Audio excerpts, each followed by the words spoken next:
Welcome back, boys. Man, how good is this? This is perfect for Failure Friday.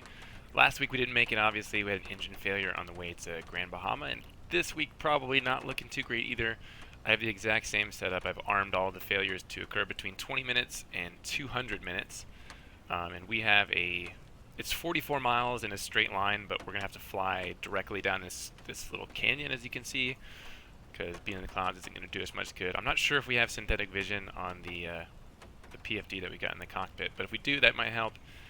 But I'm not expecting to get there. The weather is not cooperating with us, and yeah, neither are the failures. So we're in Bella Coola, which was this one, to Mockmel, which is what we're doing today. Mockmel Fisheries. Someone just came out with a freeware that is pretty decent.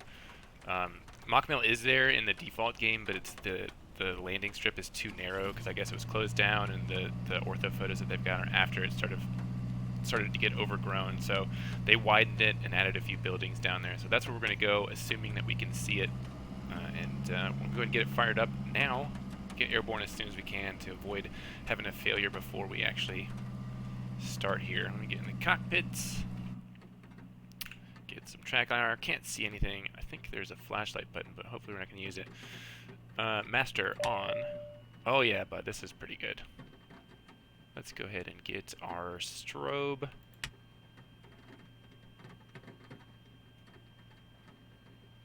We do have a fuel mixture. Is there a primer?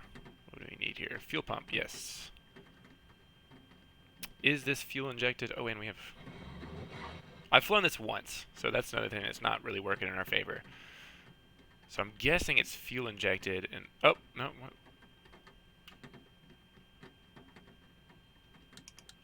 Oh, hello. If it is fuel injected, we are going to prime it real quick, so let's go full. Throttle full. Fuel pump on. 1, 2, 3 seconds. There was fuel pressure down in, that's good. I'm going to pull the mixture. Throttle a 1/4 inch open. Mags 1, 2, and...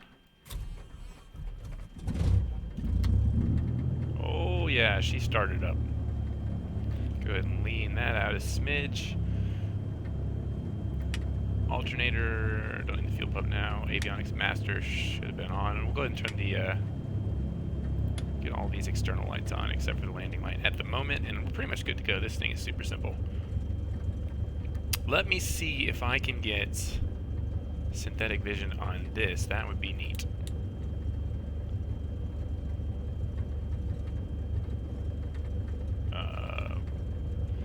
Wouldn't even know where to start looking. An autopilot panel. Who has an autopilot in a Cub? So I guess we're just going to use the old senses. So that's what this is, I guess, over here. It's split already, so this should be good, as long as that doesn't fail. We'll go ahead and start to taxi over here to the runway. I think winds were from the west. There's not even an ASOS or an AWOS here, so... parking brake is down here under the seat somewhere. We do have a fuel pump that I'm going to need to remember to switch. Where is the fuel quantity? Above my head. Alright. Make a note at the time, 11:10, so we'll switch those at 11:40.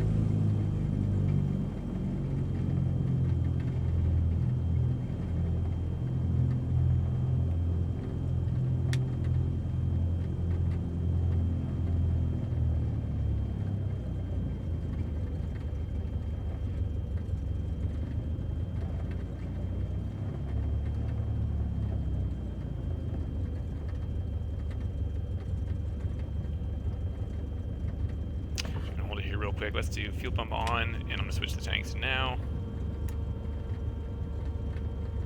Fuel pressure is still good. We'll leave that on for takeoff. And not going to do run up. We want to get out of here as fast as we can. Don't need flaps, plenty of runway. Lights are on, and we're good to go.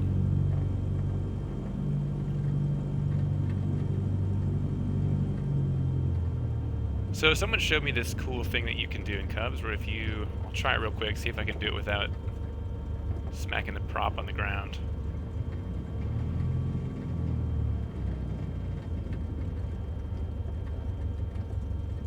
Alright, so we hold the brakes.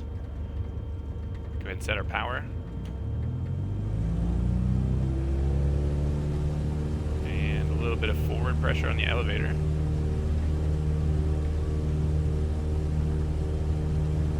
And there we go, get the tail wheel off the ground, let the brakes go. No, nose went straight down.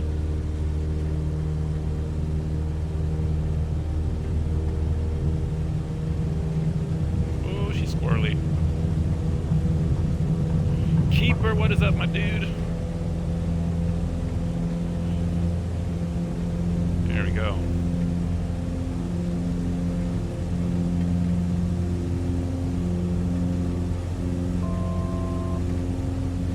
That is a gap that I don't think that we're going to be able to take advantage of. Did pretty well now. Got her off the ground, no failures yet. And already overspeeding the props. I'm going to go pull that back a little bit. Long day, working.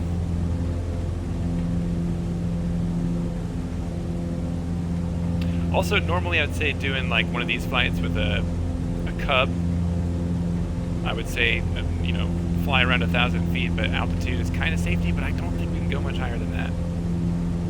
So we're coming up at 1,000 right now.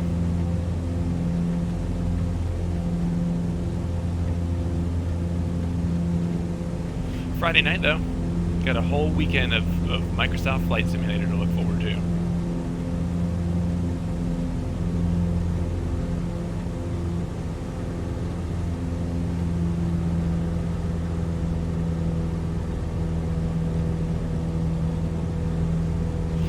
This is live weather. So it seems very typical for this little area of the world, right? This is Bella Coola to Machmel. Birthday weekend. You gonna tear it up this weekend? What are your plans? Happy birthday to you.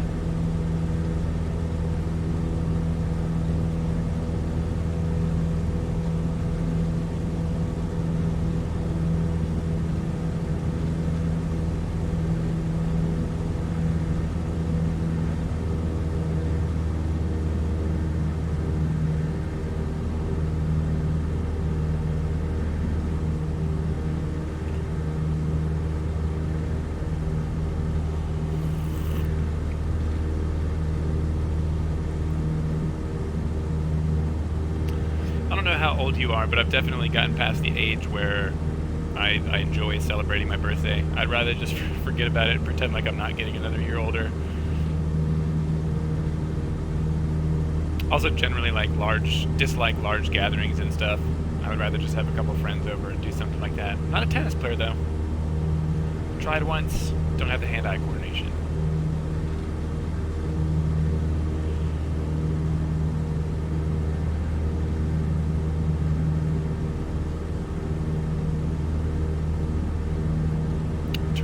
Pump off. Hopefully we're not going to need that. I'm going to keep an eye on this stuff down here.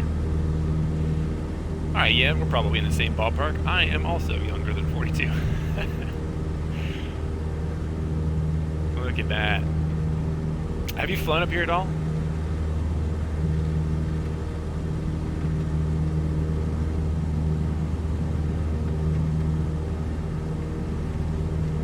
I finally did St. Bart's yesterday, and both Melon and Dingo were like, I can't believe you haven't done it yet. But to me, it's been kind of overwhelming, because with X-Plane, it was pretty easy to choose a spot where you wanted to fly to and from. It was like, where do I have sceneries? Where do I have ortho? What plane do I want to fly? And now when you open it up and it's literally the whole world, it's hard to choose a spot, and I've just been flying around looking at places where I've been in real life, and I just haven't gotten around to it. But I was pretty impressed.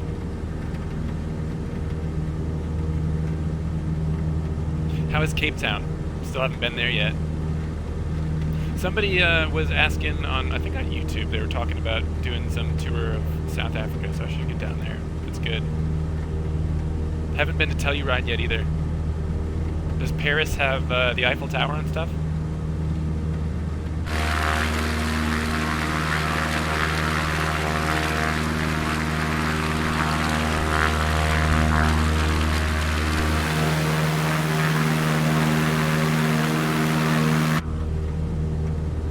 check that out too. I was a little surprised they didn't really do the treatment with Sydney. I mean, I think they have the Opera House, but the Harbor Bridge was missing. So I think I posted it on the Discord this morning. There was somebody made like a little Harbor Bridge update for it. Dang.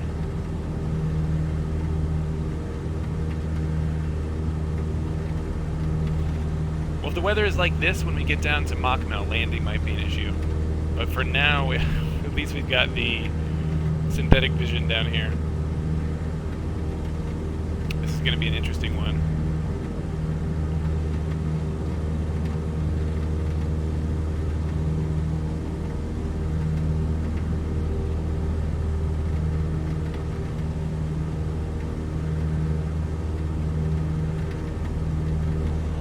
Oh boy, she's starting already. It said, I mean, I know the visibility was like 4 miles, but it said that it was above 1,000 when I looked at the METAR around here, so I don't really know what to expect now. About to get into some hard IMC at 1,000 feet with mountains, with failures turned on. So, rip. Turn off the external lights. Instrument flying now, boys. The bad thing is there's no sort of peripheral vision down here on this, so I can't really see when I need to make this turn. How do I get this to lock on to my aircraft?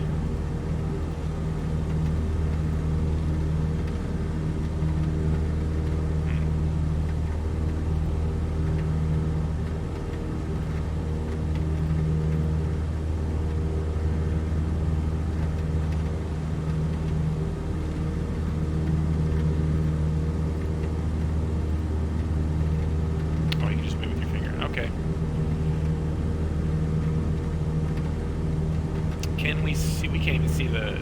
Jesus. Guys, this was a terrible mistake.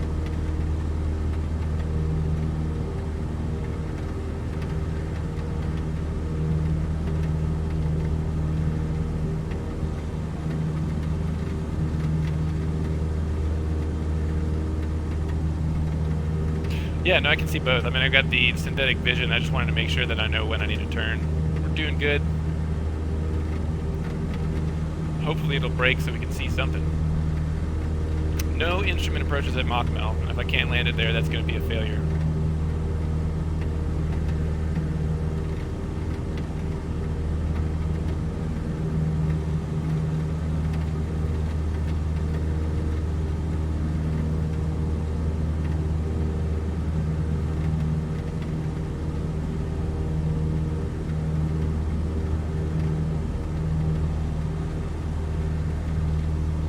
I'm an appropriately rated pilot. Alright, let's start slowly easing our way around here.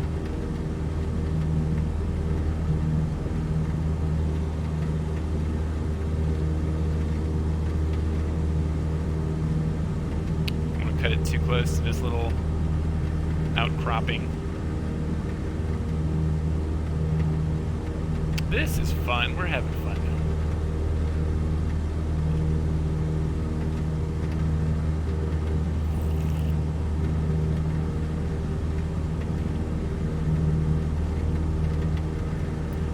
It does this thing though when you disable the track IR. I had to take a little sip of coffee there, and then it resets it to your center position, which is not ideal. All right, start turning her in. It is, but you know that's part of the fun. It's going to be really bad though if we get down towards the south here. Eventually, this waterway narrows up and it's like literally just mountain canyon. So if I can't see then, I'm not really sure what I'm gonna do.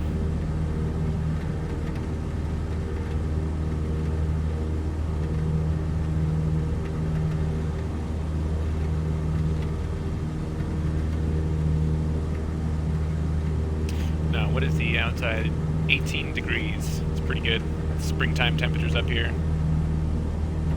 At least we don't have to worry about icing or anything.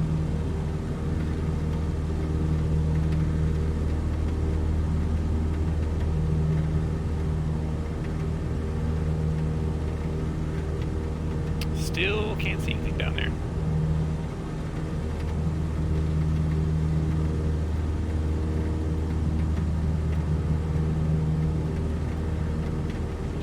Place your bets, boys.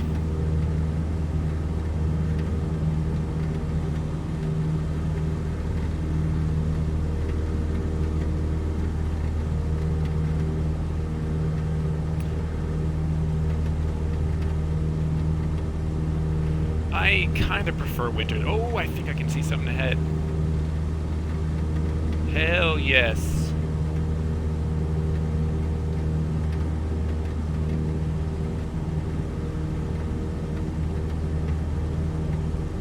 I generally prefer winter, though. I like some things that come with summer. I mean, I like outdoor activities like swimming and all that kind of stuff, but it's so uncomfortable here. It's usually, I mean, we are almost 100% humidity, 90% humidity every day, and probably in the 30s on average, Celsius. At least in the winter, you can always, and the winters here are pretty mild too. You can always put on more layers.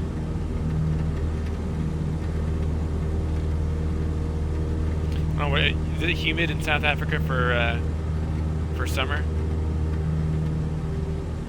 Yeah, that's the thing. It's just you're always sweaty. It's always gross.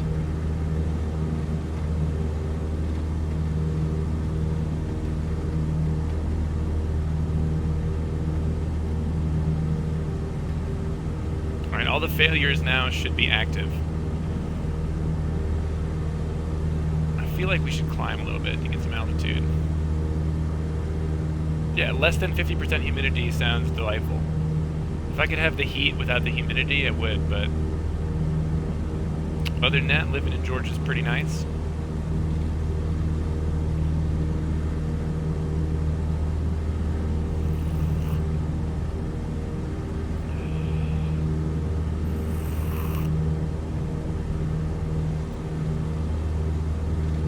Let's see what's going on.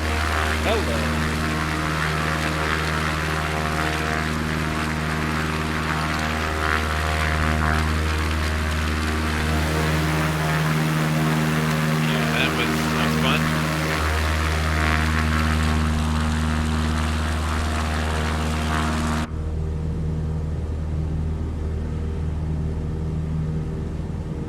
T's and P's still in the green down here.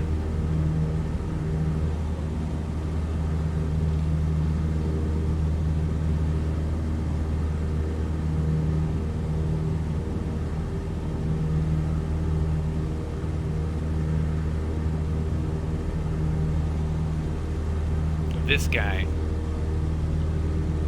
I actually have a pretty decent bladder withholding capability. I drink coffee before I fly all the time.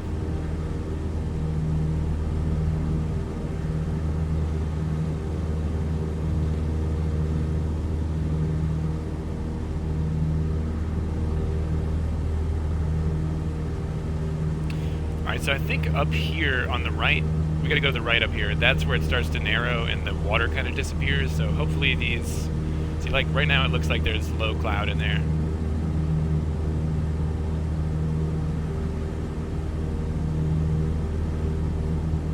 Oh yeah, me too, eventually, but I can hold it. I'm guessing all this stuff out here is logging related too, because I think on the ortho masks you can see, like down here at the base of this, it looks like there's some logs floating, and that looks like it's being clear cut for forestry maybe. She's pretty up here though. So what Steve-O1 Canevo, he always does is, hey, we got an hour ETA, now we can drink coffee. Pussy.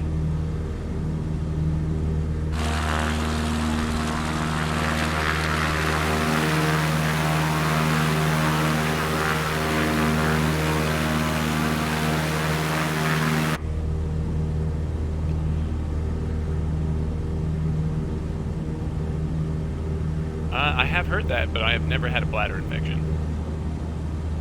I don't know what the other criteria are that would lead to an increased chance of that, but the only things that I drink are water, coffee, and sometimes White Claws. So I would assume, I'm just guessing that I would probably have a lower chance than somebody. Kidney stones I can understand. But doesn't that generally happen when a person is like consistently dehydrated and stuff? I'm never dehydrated.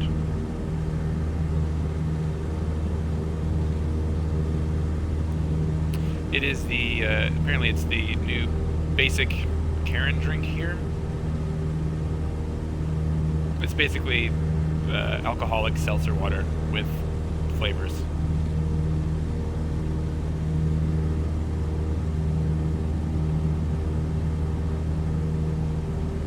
Yeah, right, that's what I'm assuming. I definitely drink enough water.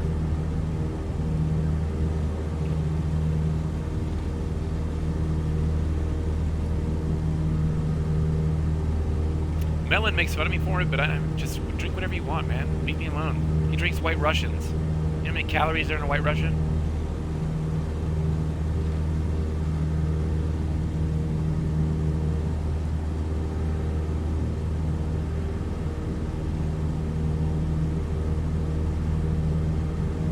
I don't either, but I'm guessing it's quite a bit because it has Kahlua and milk, both of which pretty high in calories, and something else.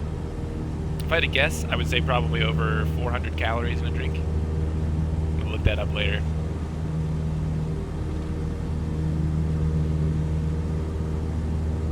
I mean, I've had a White Russian before. They're good, but I wouldn't drink more than one. Plus, if you really want to get some good hangovers, drink stuff with a lot of sugar. So here's where it's narrowing up. Then we got to go through here, which that's going to be the tricky part if these low clouds persist over here.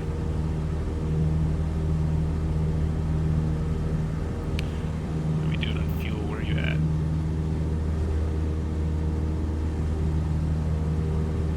Switch in 10 minutes. Someone remind me.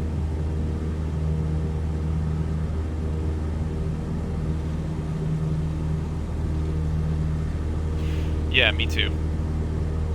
Me too. Now I'm at the point where, generally speaking, waking up with a hangover is enough. Not even a hangover, like waking up and just not feeling 100% is enough of a deterrent not to drink in the first place. Like, I would rather wake up and feel nice and clear and have a cup of coffee and get that buzz than to drink and cause me to ruin my morning. I'm a morning person too. I wake up pretty early and do most of my stuff first thing in the morning.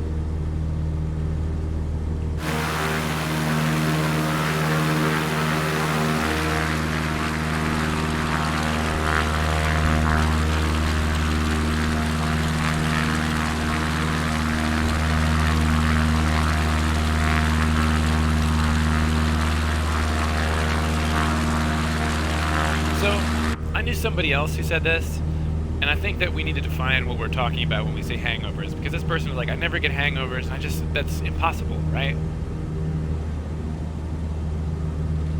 I mean, even if you seldom drink, I think that you would be more likely to get a hangover then.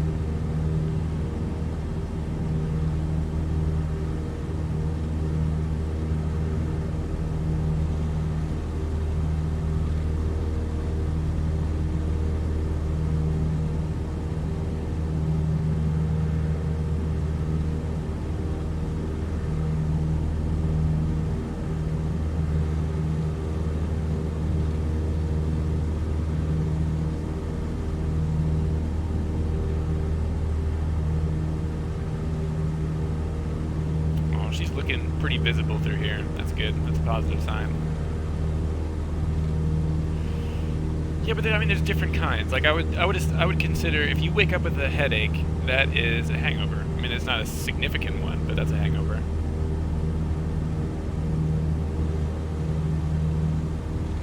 That's one of the great things, like, about White Claws. You drink. You're hydrating while you're consuming alcoholic beverages. So when I lived in Korea, the only thing that I pretty much drank, if I did drink, was vodka with club soda. And I would rather wake up a lot to pee during the night than to deal with a hangover. This must be one of those weird water mask issues where there's obviously some elevation data problem here. Looks like a waterfall.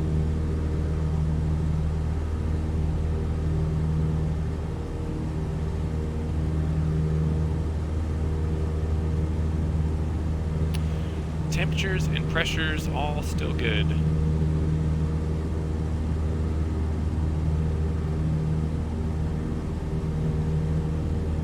I'm trying to like anticipate what possible failure. This is a pretty simple airplane. There's not a lot going on here. We've got a fuel pump, and you know we've got the fuel tank select thing, but there's no alternate air, I don't think, nor would it really matter. So we have an ADC and an ARs.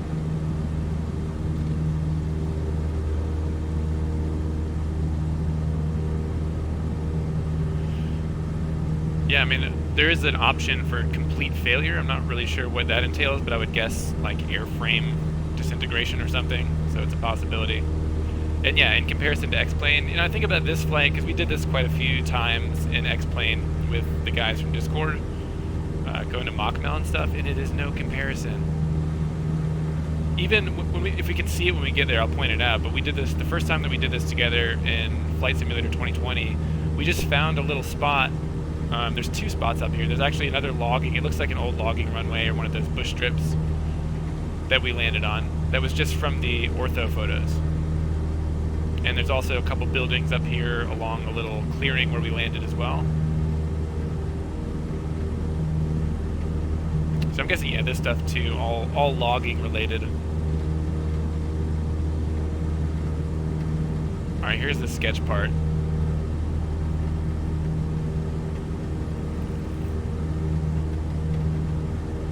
Through this little spot.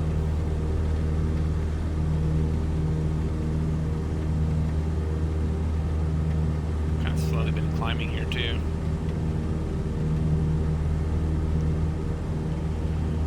And you can't really anticipate if there's going to be clouds and stuff, and there's not, this thing doesn't seem particularly, well, it's doing okay, I guess. See how accurate the synthetic vision is on the left, while we can see, just in case.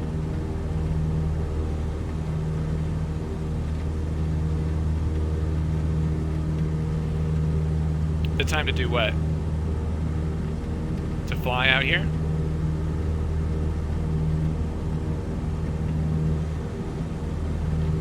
Can we see around the corner? Oh, yeah. Yeah, I want my time back. All the time that I spent doing ortho for the United States. Jeez. And not only that, you know, look, we're at 1,200 feet right now, and with the vegetation mask that they use, it looks so much better than anything that we ever got in XP, even with ortho. So it just feels like a giant waste. I'm gonna go ahead and switch tanks while we're straight and level here. Fuel pump on. Left tank. Fuel pump off. Verify your fuel pressure is good, and it is. Getting a little bumpy.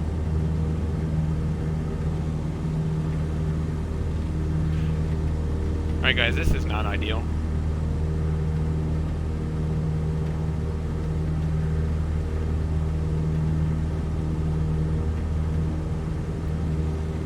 Alright, synthetic vision.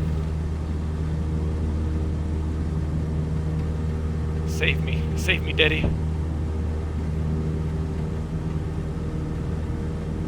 At least with when you're flying the tubes and stuff like that, I'm just gonna have to trust that the synthetic vision is working. At least when you're flying the tubes, you're at an altitude that's high enough where you can't really tell precisely how bad it looks. The first PC flight sim that I got when I first built a PC a couple years ago was Aerofly FS, which looked pretty good, and it came default with ortho and stuff.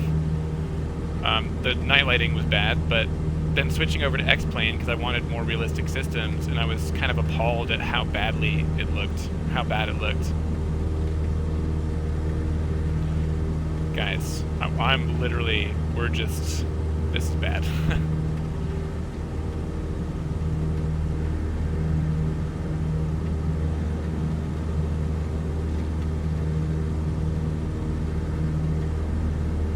The worst thing that could happen right now is to have the AHARs fail. Well, I mean, other than like a structural failure. I'm getting a lot of roll to the left right now. I don't know if that's wind or what.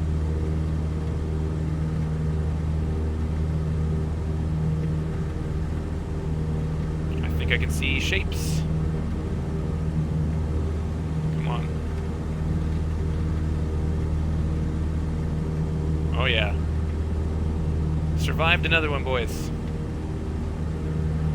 I don't even think a parachute would work at 1,200 feet.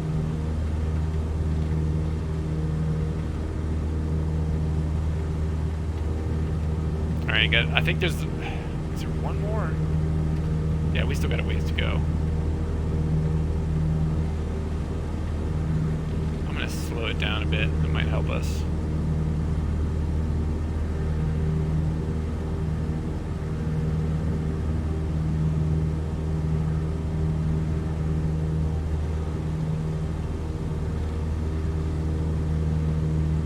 There's definitely some glitchiness going on here.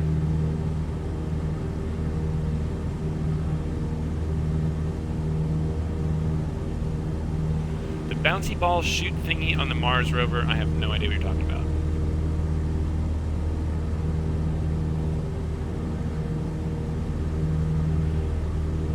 Alright, I can kind of see through here.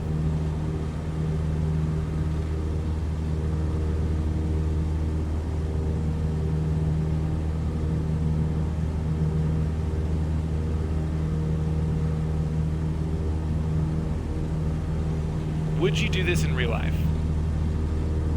If you had a compelling enough reason to do it, like if somebody's life depended on getting out of here to get some medical supplies, or would you be like, you're on your own?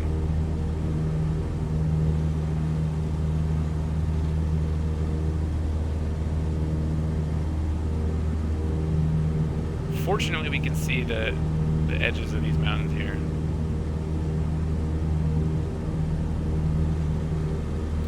Temperatures, pressures, still good. Oh, this is perfect, not bad.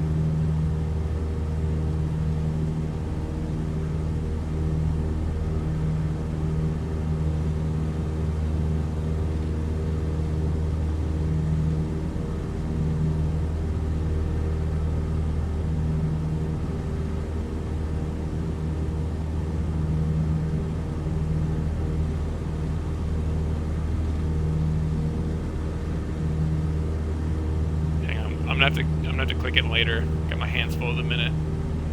Explain to me what it's for, if you can. Like I'm 5.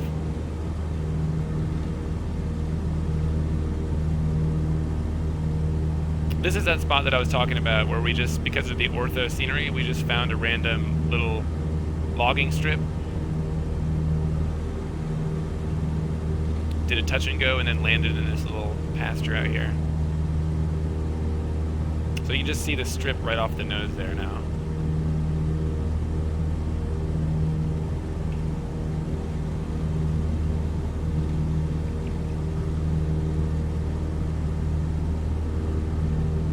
I imagine it probably works better in low gravity. Not regular old Earth gravity. Mars is a lot smaller than Earth.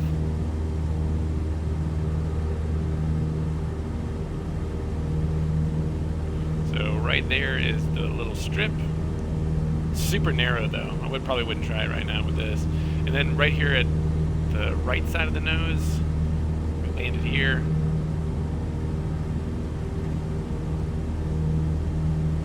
Actually fly around this way.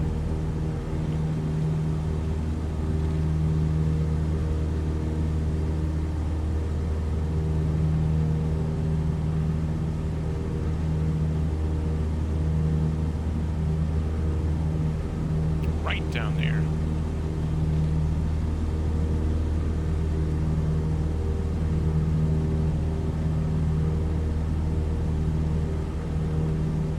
We're actually getting pretty close to Machno. This took a lot less time than I thought it would.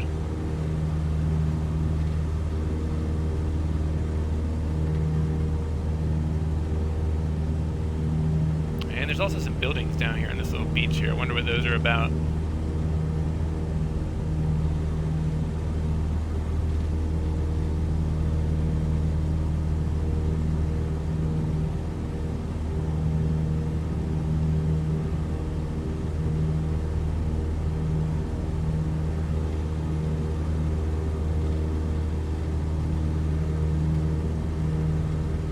Mockmel is right here. We're actually got a couple more turns to go.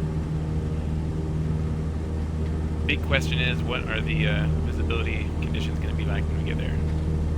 No lights, no instrument approaches, and I'm pretty sure there's nothing on here that's going to be able to show us where the strip is.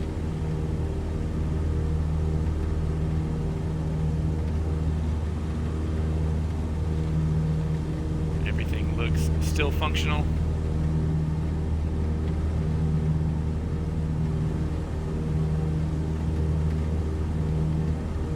Gotcha, man. Have a good one. Happy birthday. See ya.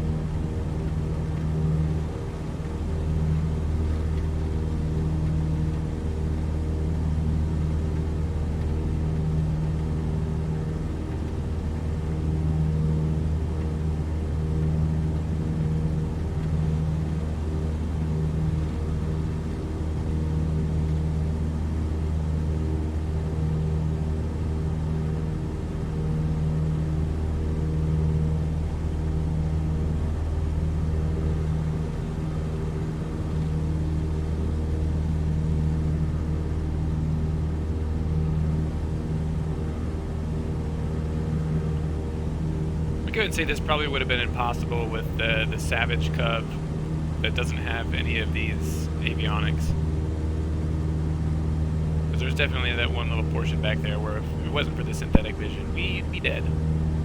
So I'm pretty sure I wouldn't be able to climb above these. I think the tops are like 8,000 feet.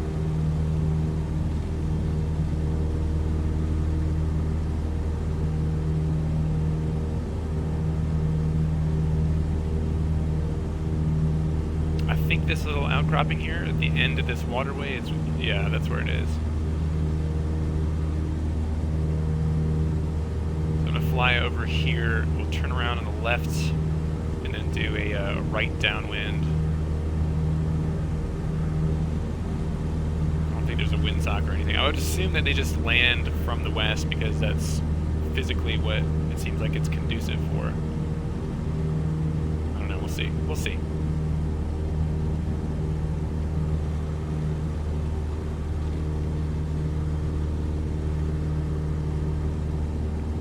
Props back full fine.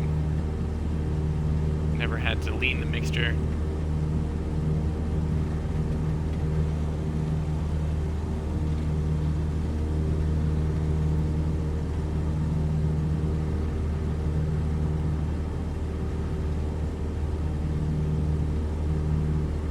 I don't think that there's a windsock down here. 500.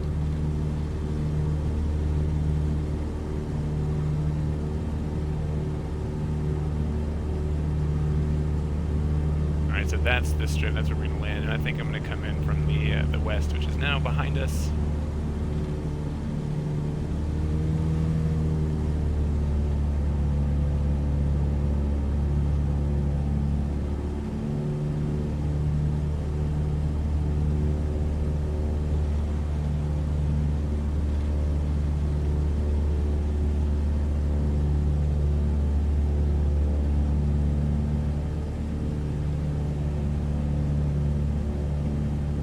Flap speeds are really low in here, 70 knots.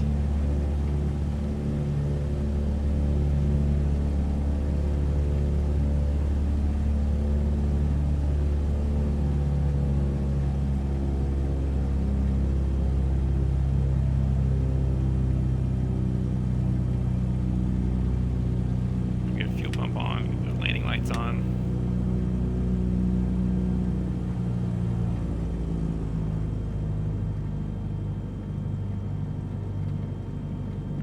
Flaps.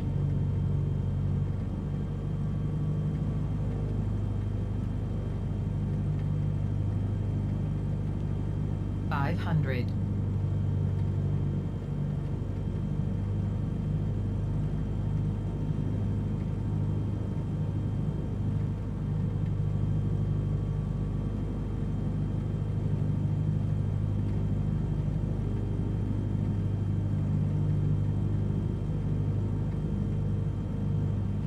That's what I don't like about high wing planes.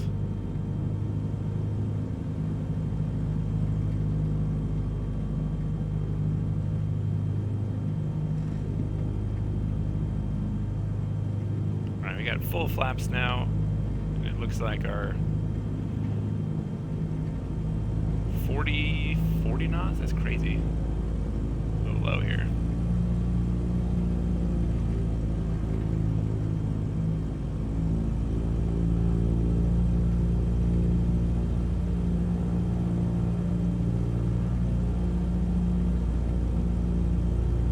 What is up, Sam? How you doing? Long time no see.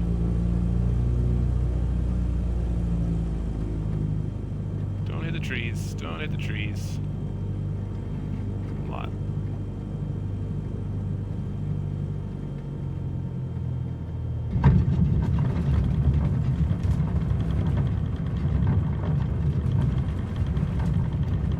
Flaps up.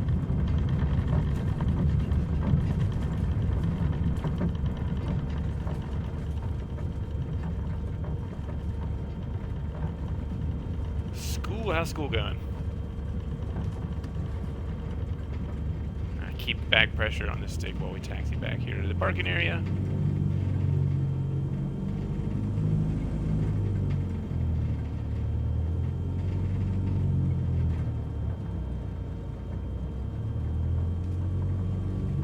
You in school for ATC stuff?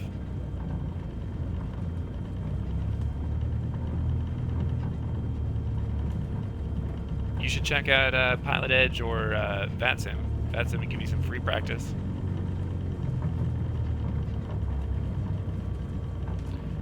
Fuel pump can come off.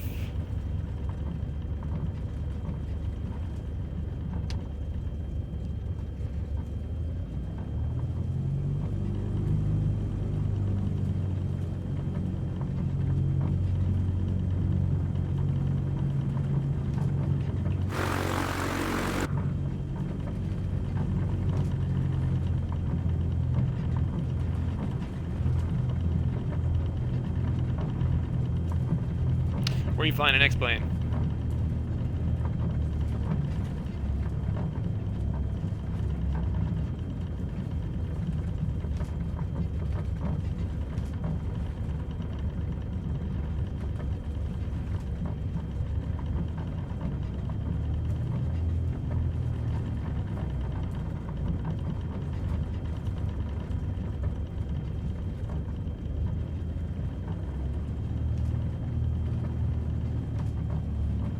$18,000 nautical miles from Seattle to what? All the way around the world going.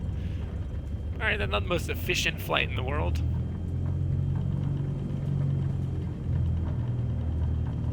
Gonna be a lot of time just sitting there.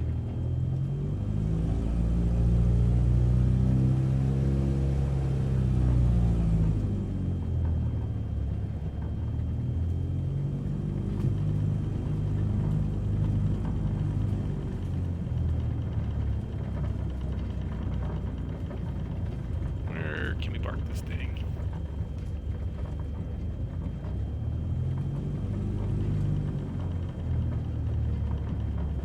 $42. Are you going to speed up the sim? I couldn't do that. That's way too much time.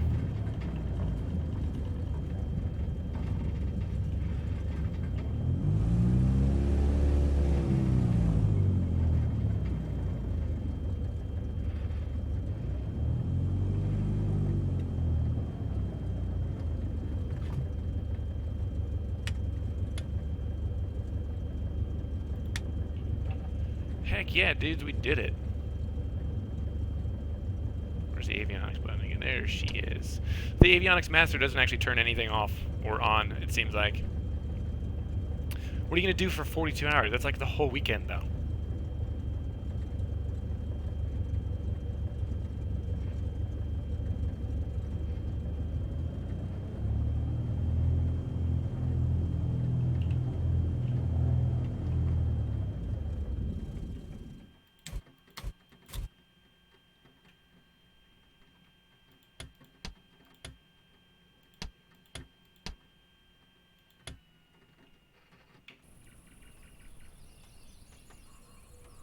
Just sit there for 42 hours. I love that ambient noises are included in here. You're not just sitting at like a dead, quiet airport. You can actually fly out into the country and hear. That's awesome. Interesting little flight, no failures. I should fly back is what I should do. Test my luck.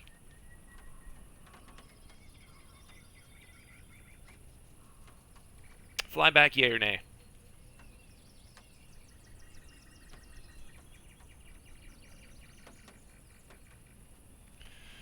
We got a yes. Do I have the fuel to do it? Let's see. Yes. Alright, we'll give her the old college try.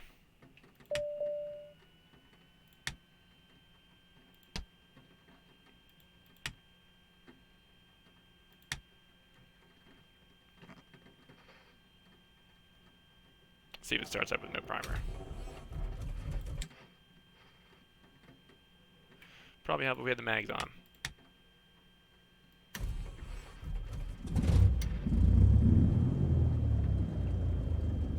Oh yeah, bud.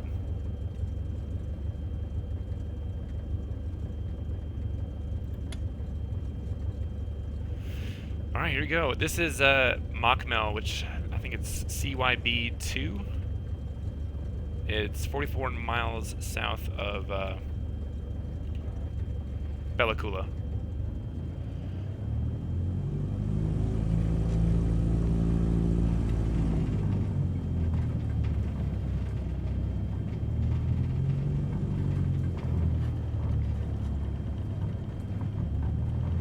Make this a short and soft field takeoff.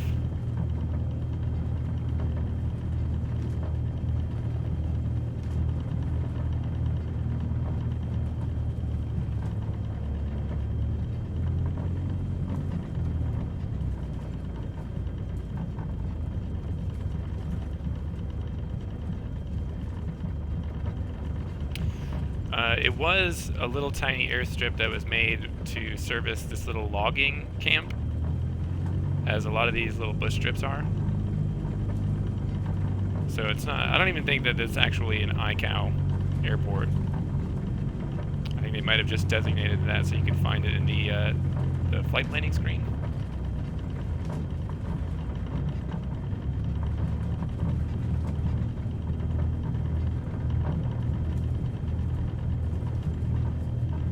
And I'm going to do a quick run up too, just to make sure everything's working as it should.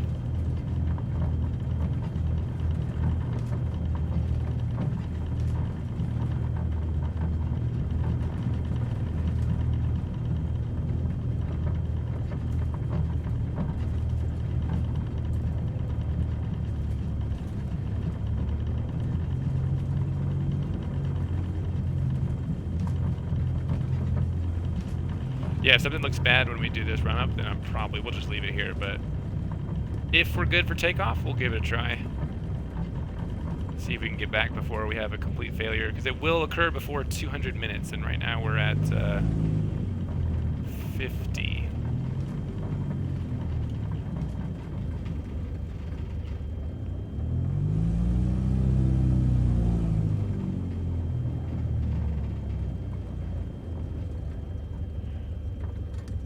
Set our parking brake mixture. Go ahead and get lights on. That should be on. Oh, shit. That should be on. And fuel pump on. Go ahead and switch tanks.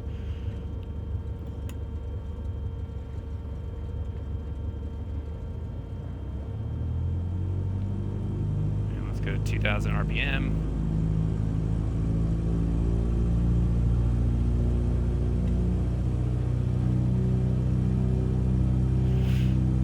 Mags.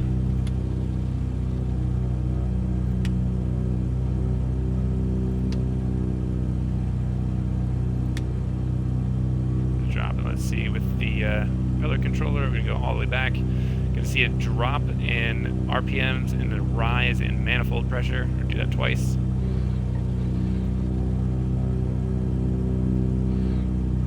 No rise in manifold pressure. Maybe it's not modeled. And let's see, there should be a change in oil pressures too. Yeah, drop in oil pressure. Those look good. Flaps 20.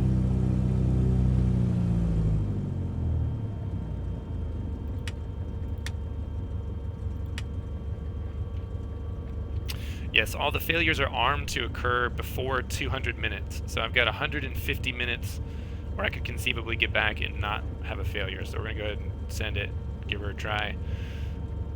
Short and soft field, so I'm going to hold the brakes, set our takeoff power.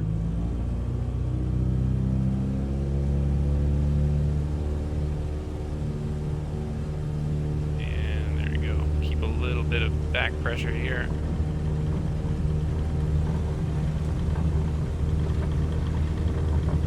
Whoa, baby.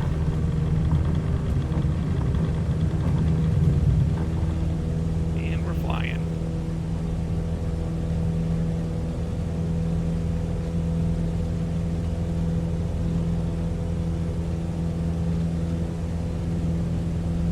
See ya.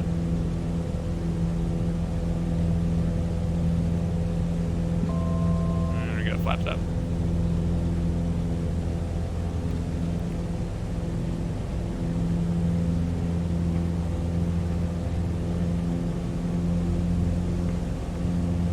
Soft landing's not always great. Like if you're flying passenger jet, you need over 150 foot per minute descent to activate the spoilers, the ground spoilers. So sometimes you need a little bump. Alright, turn off our fuel pump. Pressure's good.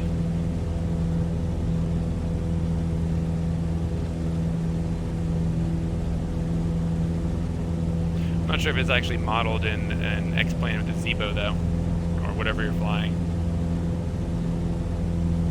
I've definitely had some that were below 150 and everything worked okay.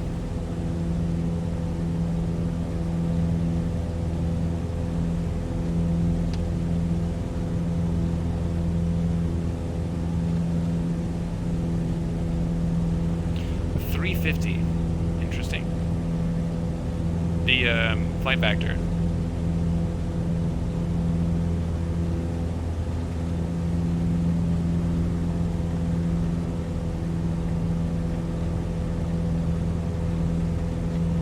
Custom made at 350 by who?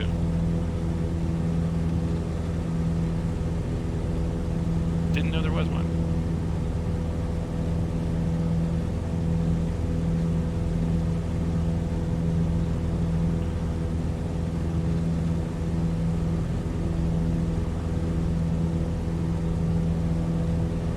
Your friend made it for you. That's pretty impressive.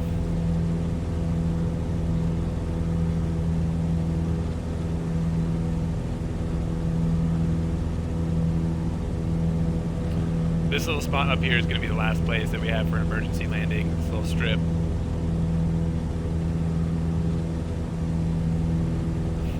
A very special extra long range, so it can go 18,000 nautical miles.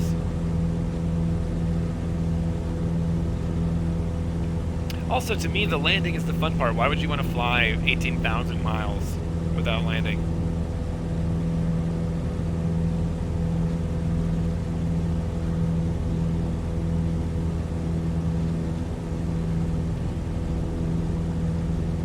To me, with the tube liners, I like doing the setup because it's kind of a challenge, and I like doing the takeoff and the landing, but the cruise part is boring to me.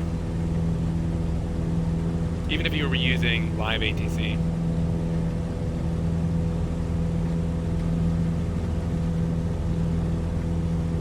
But literally the only thing you're going to be doing is repeating altitudes, and then when the controller hands you off.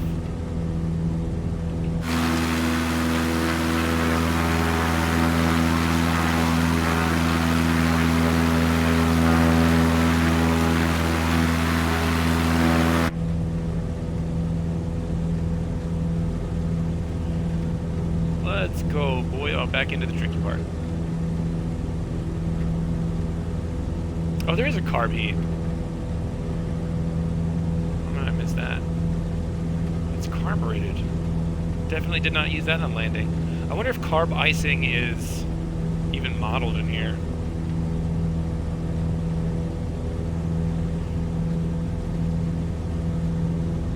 Emergency landing strip right there. That would be a tough power off 180 though.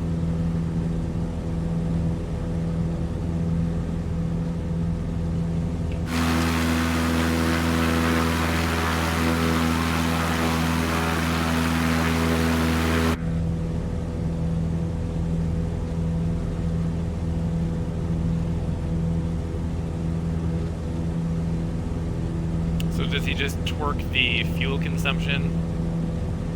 Tweak. Does he tweak the fuel consumption? Twerk too, that's fine, whatever. I'm not judging.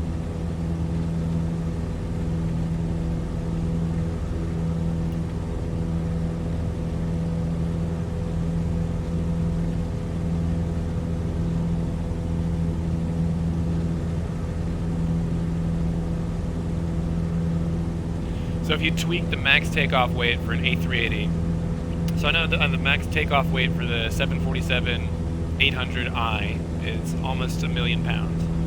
So what is it for the A380, do you know, off the top of your head?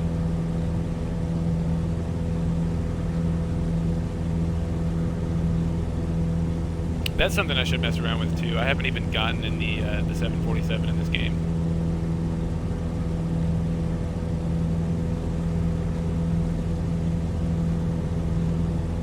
1.1 million. I would expect it to be more than that because it carries a lot more passengers than the 747.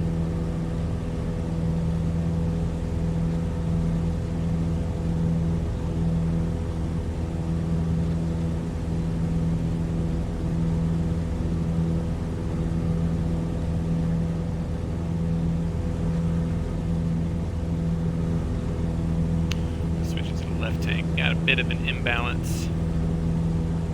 Pump. Left tank. Fuel pump. Fuel pressure. Good.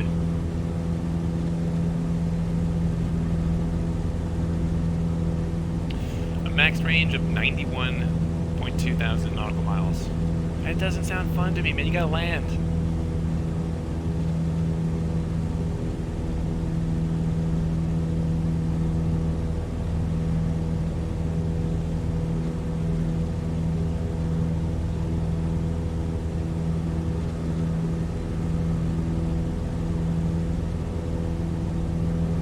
They broke the sim in here, boys. Boys and girl.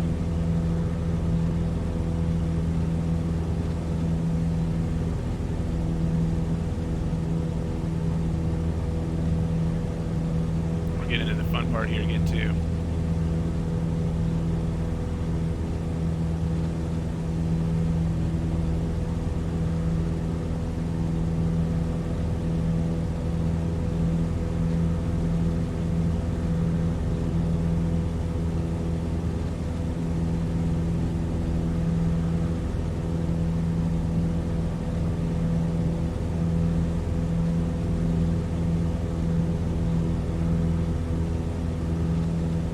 Departed, now 41 hours to go. I have departed 30 minutes to go, presumably. Assuming we make it at all. We could have a short end of stream here if we have to land somewhere out here.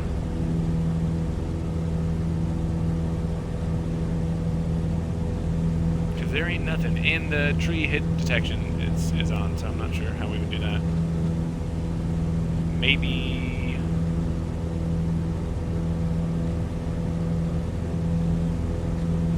kind of impossible to do it here. It seems like the rollout, the distance for stopping is a little bit longer than it probably is in real life. If we touch down around 50 knots, it shouldn't be that long at all.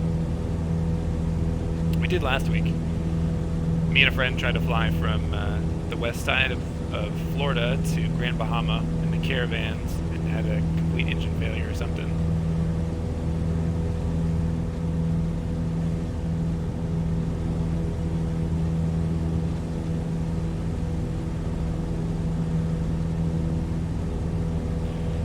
It's just for the once a week thing. Normally I would like to be able to complete the flight as is, but it's fun to see if you could do something to save it. If you get in that situation, what are you going to do?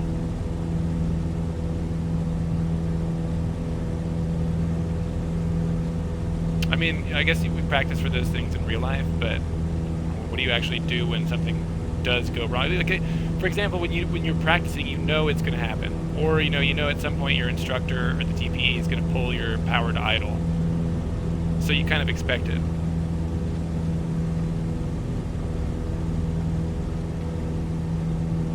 And I don't know, for this plane, since it's carbureted, I've just used the regular generic fuel air spark checklist. Fuel pump on, switch tanks, checking the fuel pressure, see if you got some sort of situation down there, maybe it's on an empty tank. Air, checking exercise in the carburetor to make sure it's not engine icing. Then spark, exercise magnetos, check the starter, see if you can get a restart. But we only got 1,000 feet as well.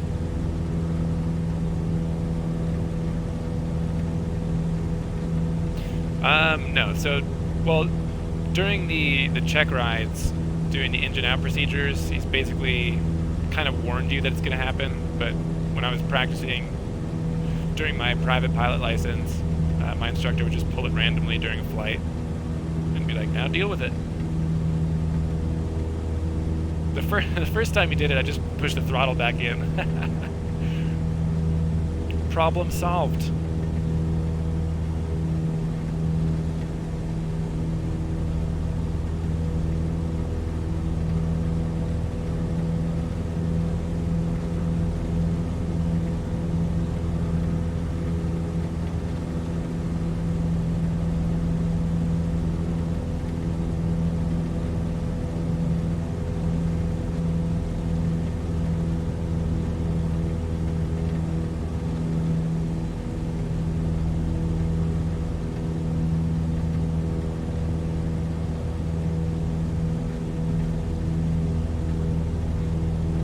No, you have to, it depends on who you're flying with, but you basically have to do what you would do in an emergency procedure. Find a space to land, and then do all your emergency checks, and see if you can get it sorted out. And then usually they'll tell you to recover at like 1,000 feet AGL or something.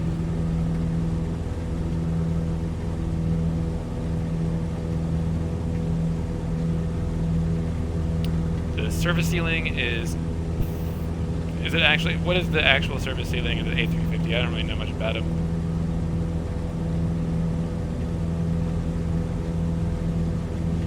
Now we're kind of back in safe-ish territory. I'm just ditching the water here. Immersion ruined.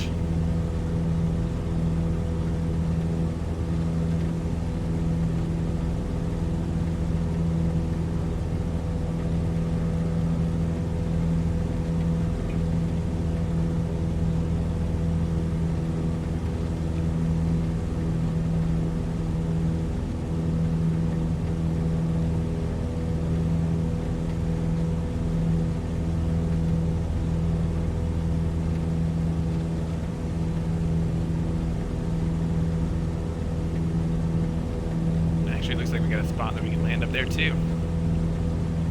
Oh, no, never mind. It's got that weird terrain elevation glitch.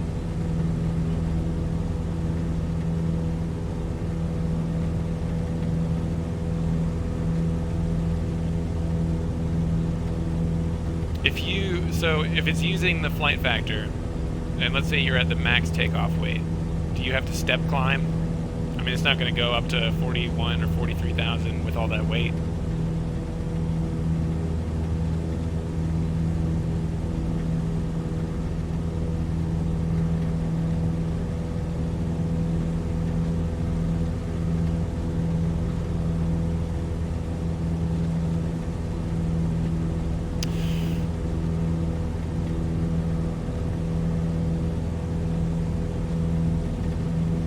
Might be paranoid. It feels like the oil temperature is higher than it was before.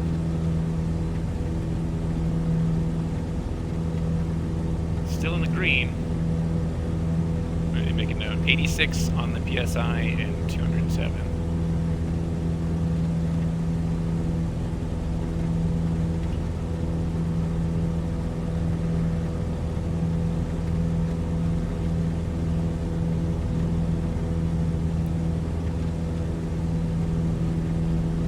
The oil temperature starts to go up and the pressure starts to drop. That is a imminent engine failure.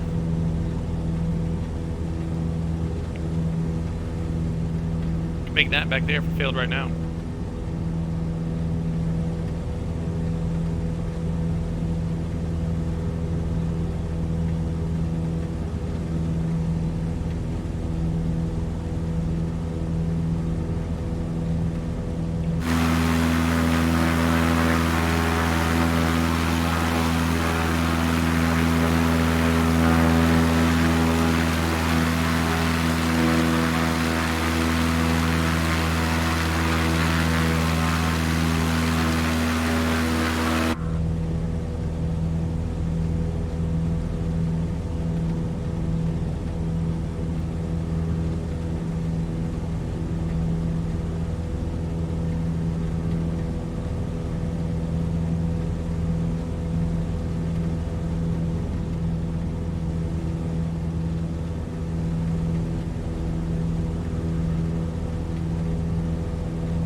Yeah, it climbed up to 1400. I mean, it's still, the visibility is decent. When I flew in here, there was, I think this portion up here was hard IMC. We couldn't really see anything until we got past this little island. That was fun.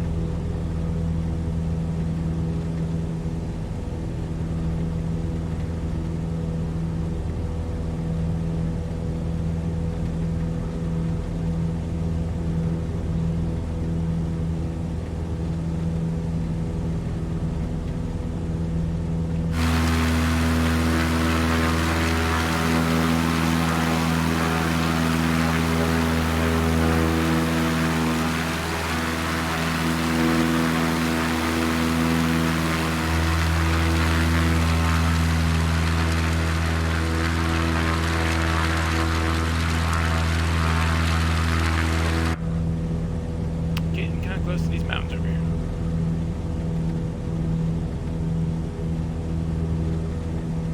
Yeah, 63,000 feet. It ruins the immersion. Also, where did the 3D model come from the A380? I don't think anyone was working on one for X-Plane. Actually, I think there is a really shitty one that's out for X-Plane. Maybe that's the one.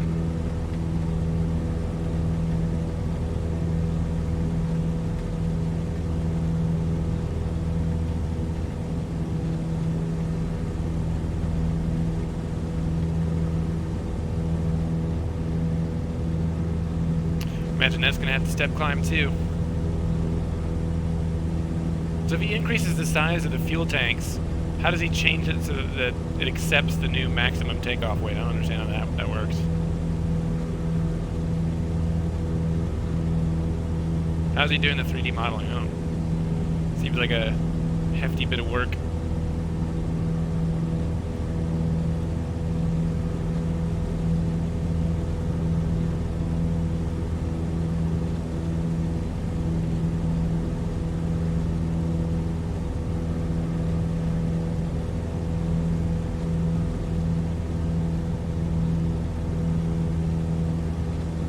It also seems like the weather has improved since we flew in here.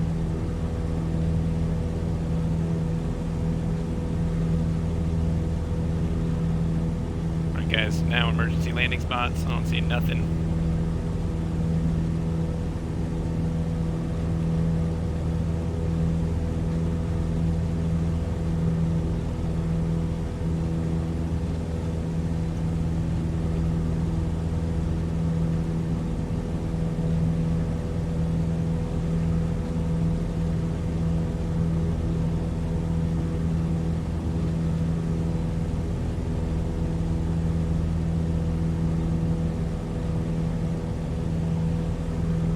Kid needs to get picked up by a development team. That seems pretty hard.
Good time, we're almost there. Heck yeah.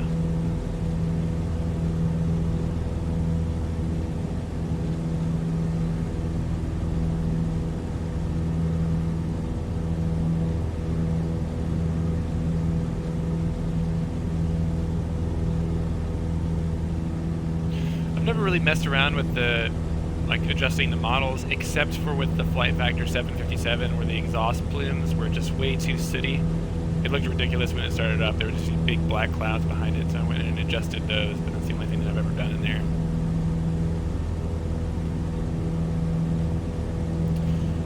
Ooh, baby, looks like some low clouds up there, though.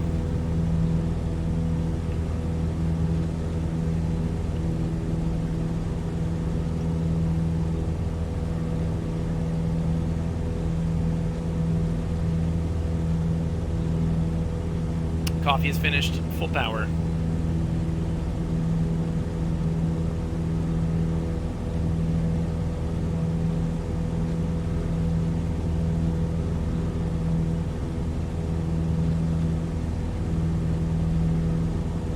I wonder if Canada uses the same frequencies for guard as the US does.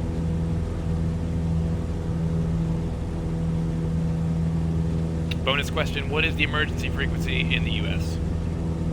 Guard frequency.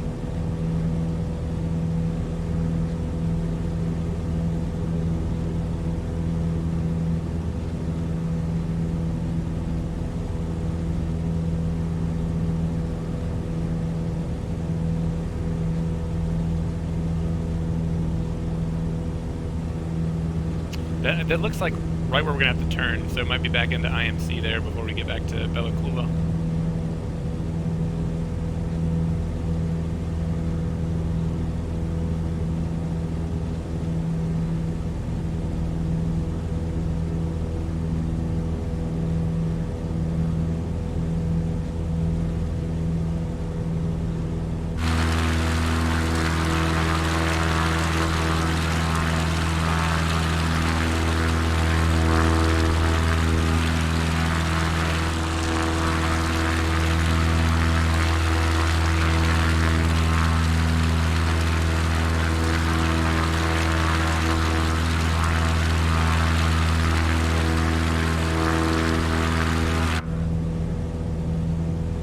Honestly, I think I like the Zlin Savage Cup, like the yellow one that's pretty old school, more than this one.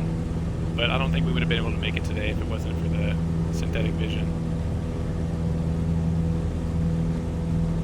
Definitely would have slapped that baby into a mountain. A compressor stall in a 350, how does that even happen?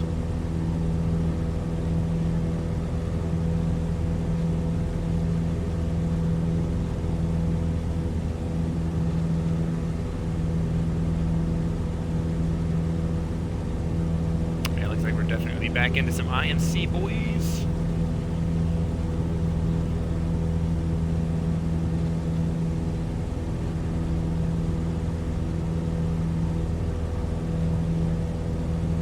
You know what plane is prone to compressor stalls?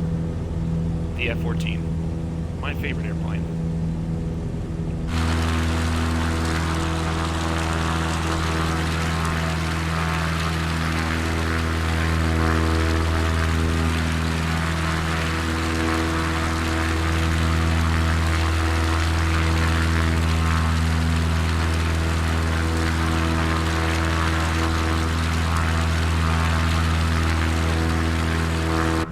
Compressor stall is when there's a significant disruption of airflow to the engine that basically causes a flame out.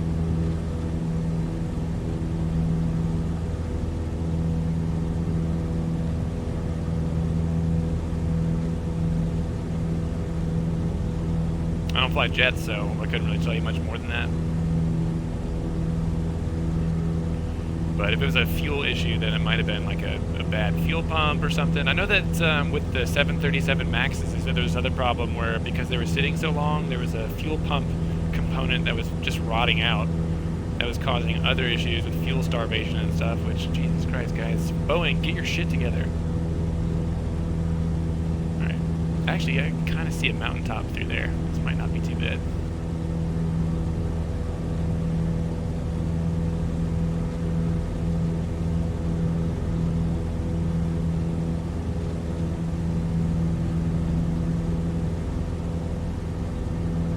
Let's go.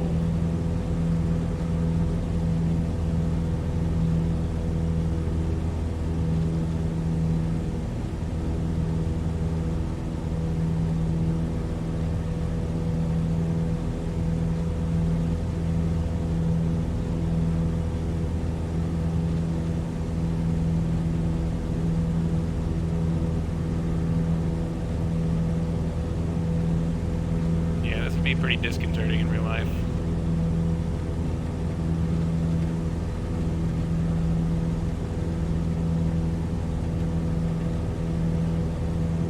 It is amazing how well that they did weather in this game, though. This is exactly what it looks like in real life. It is not pleasant.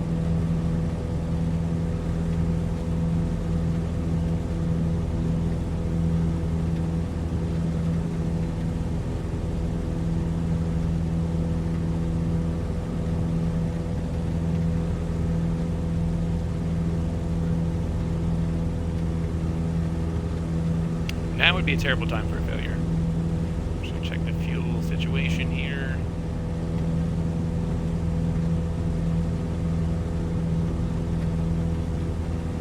Uh, 1688, that's like a fire, dude. Anything above 800 is usually bad.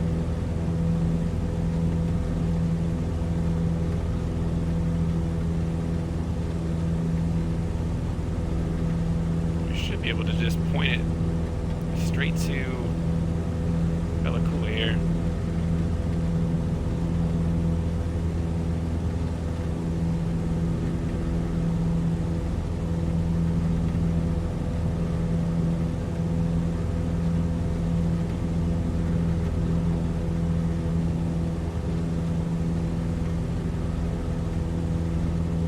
That's not very realistic. After 1688 temperature and EGT, you would not be able to restart an engine. That's like a catastrophic failure.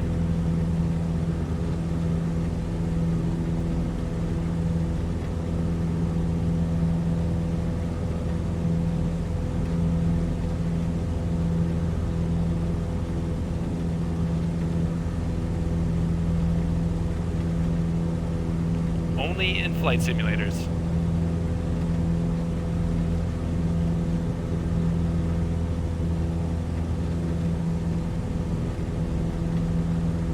I wonder if Belacula has instrument approaches. Imagine doing that in a Cub. I can kind of see the outline of a mountain here. Ooh, and some ground.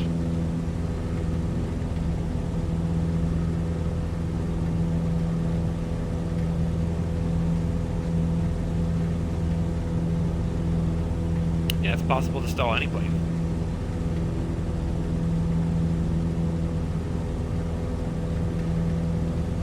The stall speed is just ridiculously low.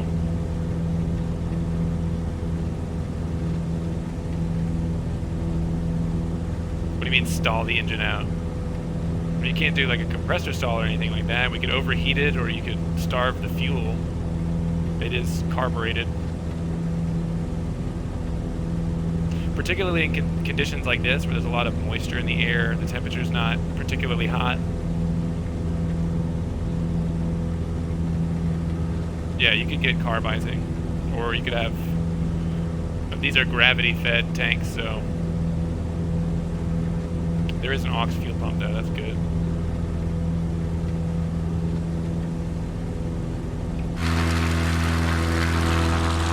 I don't want to be presumptuous, but we're getting pretty close, boys.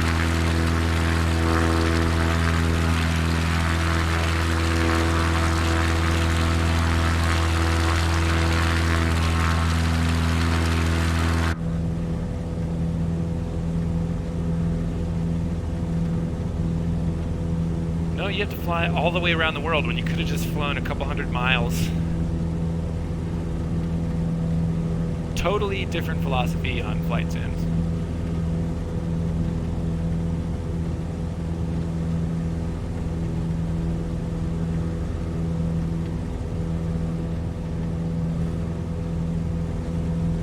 And once we get the airport in sight, we'll go ahead and switch tanks. I think we're going to make it. Worst comes to worst, soon I'll just be able to land straight in.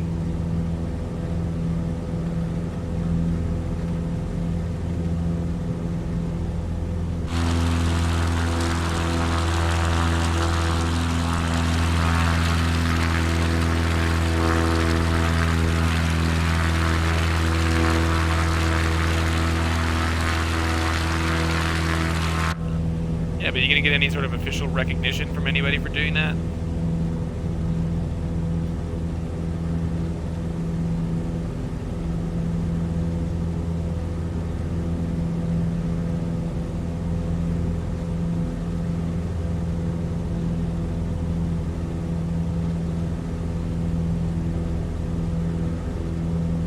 up in here? It's gonna be sunny later, jeez.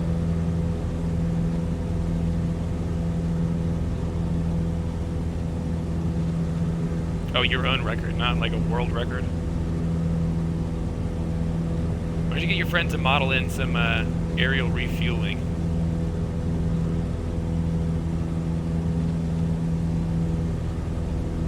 I got the airport in sight.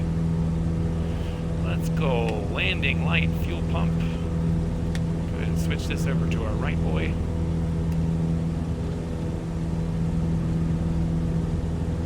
Start bringing our prop RPMs full fine.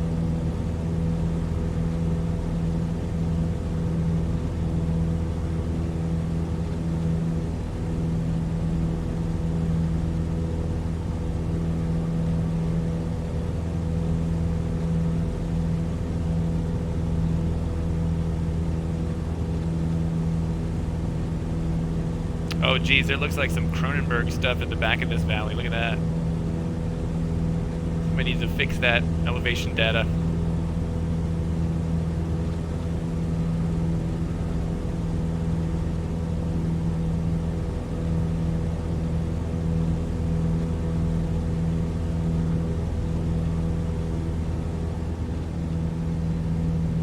Oh hey.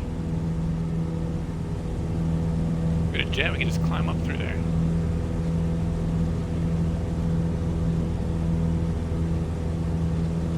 I think we're gonna make it, man. We're gonna set up for a left downwind, and if we have an engine failure, we can power at 180. At this point, given how X-Plane handles aerodynamic, or not X-Plane, whatever this sim is, FS 2020, the planes don't really slow down that much when you don't have thrust. So you can do best glide. I can make the runway from here. Just be straight in. So I'm pretty sure winds are from the west. Can't see a windsock though. But I'm setting it up to land the same way that we took off.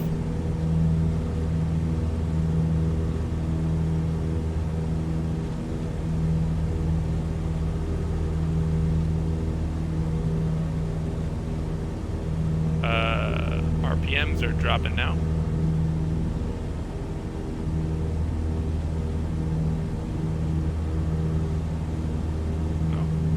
Oh, it's going back up. I think we're okay.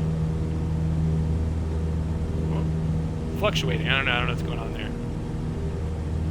Like I said, close enough for a power off landing.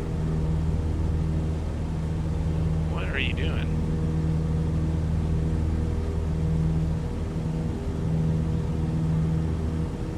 Go take the 737 and land on Catalina Island. There's a challenge for you.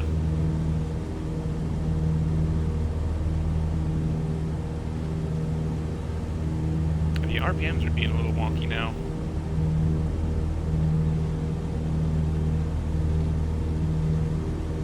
They're definitely dropping. I'm not touching the power.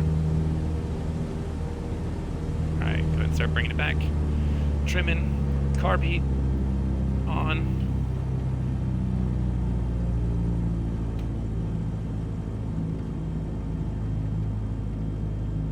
Dude, get out of here.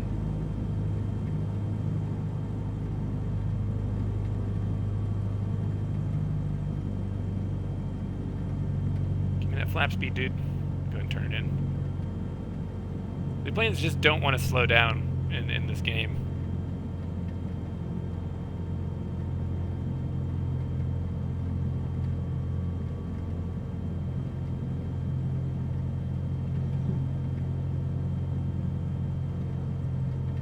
$500.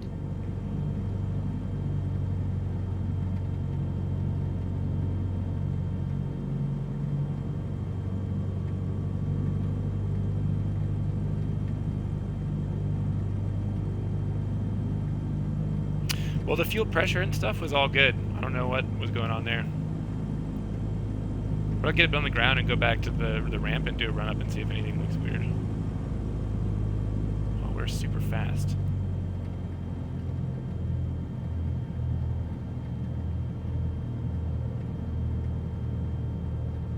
See, I'm at flight idle right now, and it's the speed just doesn't really come up or down.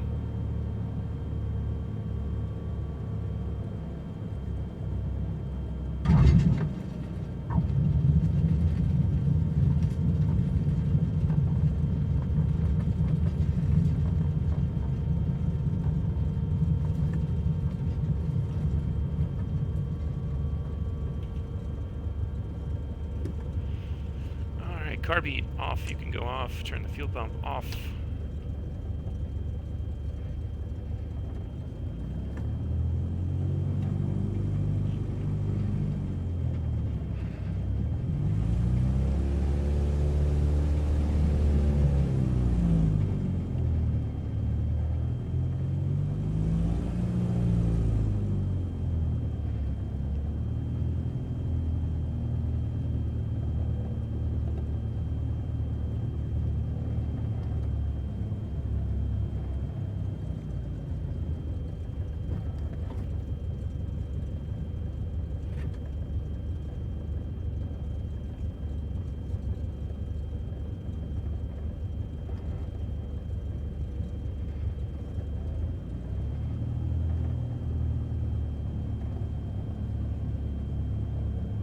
Stick our head out the window here.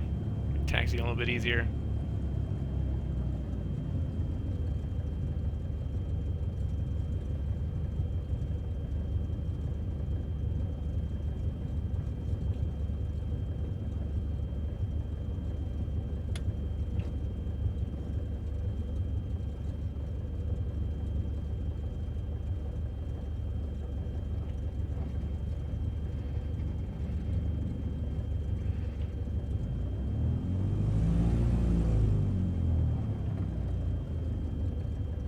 It's actually gonna help us park in here. Nice. Alright, let's do a run-up real quick, see if there's something weird going on here.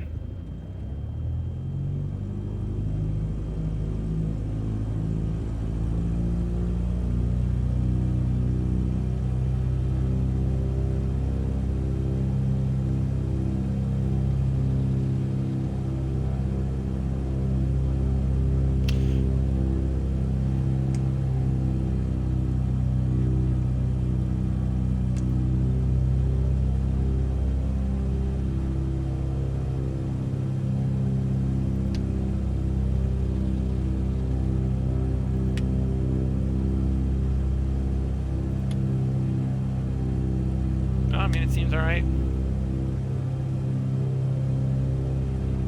Well, we made it anyway.